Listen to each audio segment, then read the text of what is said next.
প্রথমেই আমি বলতে চাই যে হচ্ছে আমার বিগত 5 বছরের যে কার্যক্রম, আমি মূলত একজন অ্যাথলেট এবং খেলোয়াড়। বিশেষ করে জুডো এবং কারাতে খেলি এবং অন্যান্য খেলাধুলাও আমি করেছি। তো জুডো কারাতেতে আমি 3বার আন্তঃহল আনবিটেবল চ্যাম্পিয়ন হয়েছি। একই সাথে জুডো এবং কারাতেতে ব্ল্যাক বেল্টধারী। তো এইটার আলোকে আমি গত 3 বছর যাবৎ আমি প্রশিক্ষণ দিয়েছি। এরপরে অভ্যুত্থানে অংশগ্রহণ করেছি। এছাড়াও ফ্যাসিবাদ বিরোধী যত আন্দোলন ছিল আমি সরব থেকেছি।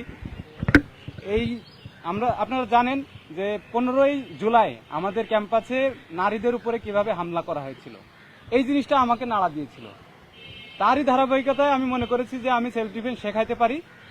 তো আমি এইটাকে গুরুত্ব দিয়ে ঢাকা বিশ্ববিদ্যালয়ের 5টা মেয়েদের হলে 7 দিন করে সেলফ ডিফেন্স ট্রেনিং প্রোগ্রাম এবং ফিজিক্যাল ফিটনেস ট্রেনিং করিয়েছি এবং ছেলেদেরকেও এটার আওতায় কাজ ট্রেনিং করিয়েছি। আপনারা জানেন এখানে মর্নিং রাইডার্স নামে একটা অর্গানাইজেশন আছে, সেখানেও আমরা কাজ করেছি এবং ডাকসু নির্বাচন করার জন্য যে অভিজ্ঞতার দরকার সেটা আমি বলতে গেলে বাঁধনের দায়িত্ব পালন করেছি, বিএনসিসির ক্যাডার অফিসার হিসেবে ছিলাম।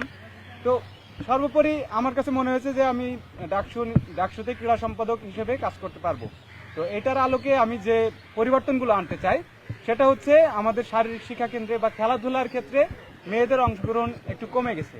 এই জিনিসটাকে আমি বেশি অ্যাড্রেস করতে চেয়েছি এবং এজন্যই মেয়েদেরকে হলগুলোতে সেলফ ডিফেন্স ট্রেনিং করিয়েছি। কারণ যদি ফিজিক্যালি ফিট থাকে মেয়েরা, তখন তারা অন্যান্য খেলাধুলাও ভালোভাবে করতে পারবে। ফিজিক্যালি ফিট থাকলে তারা তাদের ব্রেনও ভালো কাজ করবে এবং খেলাধুলা করলে একই সাথে তারা ডিপ্রেশন থেকে দূরে থাকবে এবং মাদকাসক্তি বা অন্যান্য যে খারাপ অভ্যাসগুলো আছে সেগুলো থেকে ফিরে আসতে পারবে।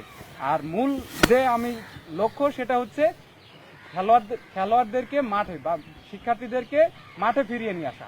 এজন্য আমি চেষ্টা করব যে খেলার মাঠগুলো সংস্কার করা, মেয়েদেরকে বিশেষ করে তাদের খেলার পরিবেশ যাতে তৈরি হয় সেইটার জন্য চেষ্টা করব এবং বিশেষ করে জিমনেশিয়াম যাতে 2টা হয় এটার চেষ্টা করব। আর খেলাধুলা সংক্রান্ত যে সমস্যাগুলো আছে এইটা আমি অ্যাড্রেস করব, অর্থাৎ আমি স্টুডেন্টদের ভয়েস হব। আপনারা জানেন এই অভ্যুত্থানে যদি যারা খেলোয়াড়, আন্তর্জাতিক মানে খেলোয়াড়, তারা যদি ভয়েস রেজ করতো, আমি যদি উদাহরণ হিসেবে বলি সাকিব আল হাসান বা মাশরাফি বিন মুর্তজা যদি অভ্যুত্থানের ভিতরে ভয়েস রেজ করতো তাহলে কিন্তু তারা বিশ্ববরেণ্য নেতা হয়ে যেতে পারতো।